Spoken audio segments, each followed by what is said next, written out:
Bu günlərdə TNS TV-də Ordubad rayonunda müğənni Vüsal Əliyevin 50 illik yubileyinin qeyd olunacağı ilə bağlı xəbər yayımlanıb.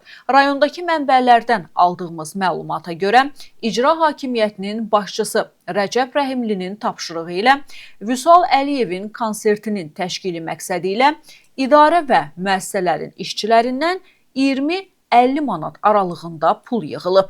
Bu xəbər yayımlandıqdan sonra Vüsal Əliyev TNS TV-yə müraciət edərək onun Ordubad rayonunda konsertinin planlaşdırılmadığını bildirib. Mən orada bir çox videolar çəkmişəm. Sədrəkdə də çəkmişəm, Naxçıvanda da çəkmişəm.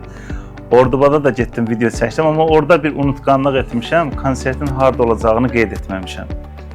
Orada deyirəm ki, doğulduğum rayondan sizləri salamlayıram. Amma Heydər Əliyev sarayında olacağını deməyi unutmuşam.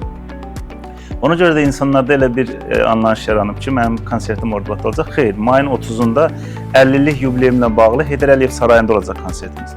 Müğənni deyib ki, o Naxçıvanda sevilir. Bilet satışında kimlərinsə köməyinə ehtiyacı yoxdur. Video çəkməyimin səbəbi də o idi ki, yəni Naxçıvan bilirik də vəziyyəti.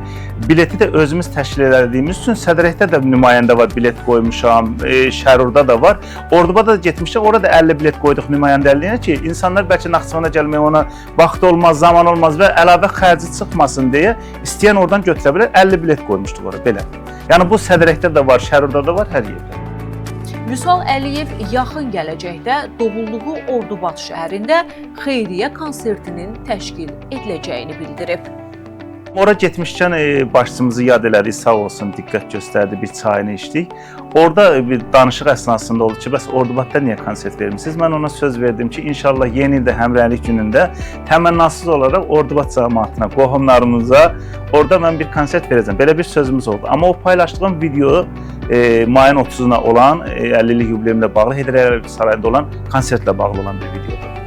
Vüsal Əliyev onun ara müğənnisi kimi təqdim olunmasına etiraz edərək deyib ki, o ölkədə sevilən sənətçilərdən biridir. Peşəkar müğənni kimi fəaliyyət göstərir. 28 ildir doğrudan öz gücümlə, öz səsimlə, mahnılarımla yaddaşlarda qalmış bir müğənniyəm. Sağ olsun ki, insanların dəstəyi ilə mən o qadağalarda yoxam. Fəxrada qalanda da, düzdür, fəxr adım yoxdur, amma şükürlər olsun ki, insanların sevgisi var. Bir müğənni üçün xoşdur dövlət tərəfindən diqqət alınmaq, nəzərə alınmaq, ad verilməsi, bu xoşdur. Mən o milyonların sevgisini qazanmış müğənnilərdənəm, bu da mənim üçün çox xoşdur. Elə konsertimin də əsas səbəbi odur ki, bu 30 ildə qazandığım sevgini üzbəüz insanlarla yaşayayım və Naxçıvanda ilk konsertim olacaq Allahın izni ilə. Buradan bir də onu demək istəyirəm ki, mən bir neçə dəfə bunu vurğulamışam. Bu 28 illik sənətim dövründə hansısa toyda fonoqram oxuyub pul almışamsa, onu Allah mənə haram eləsin. Şəxsən bunu mən öz payıma deyirəm. Hər kəsin şəxsi fikirdir. Konsertlə bağlı onu demək istəyirəm ki, mən insanlardan pul alıb onlara fonoqram oxumayacam konsertdə. İlk mahnımdan son mahnıma qədər hamısı canlı. Canlının da fərqi var. Kasetdəkindən, diskdəkindən pis oxuyaramsa, yenə pulunuzu geri istəyə bilərsiniz. Mən özümdə o fərqi yaratmışam ki, mənim fonoqram səsimlə canlı səsim seçilə bilməz. Oxu tərzim seçilə bilməz. Ən gözəl mahnılarımı sizin üçün oxuyacam və onu qeyd edeyim ki, heç bir hazırlıqlı konsert proqramı ilə gəlmirəm. Repertuarımda 200-dən çox mahnı var. Siz hansını istəsəz onu oxuyacam.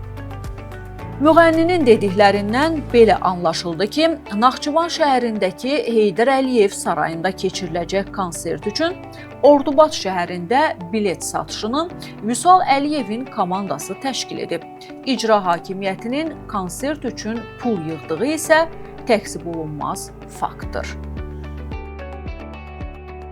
Hə qardaş, adama 30 manatdan deyiblər düşün. Vüsal Əliyevə keçirdəcək, yaş keçirdəcək. Deməli, icra başçısı müğənninin adından pul yığıb. Vüsal Əliyevin xeyriyyə konserti verəcəyini eşidən Rəcəb Rəhimli dərhal hərəkətə keçib. Rayondan aldığımız son məlumata görə bu məsələ ictimailəşdirildikdən sonra idarə və müəssisələrin işçilərindən bilet pulu yığılması dayandırılıb. Yığılan vəsait geri qaytarılıb. O ki qaldı Vüsal Əliyevin ara müğənnisi toy müğənnisi kimi təqdim olunmasına, buna qiymət verməyi tamaşaçıların öhdəsinə buraxırıq.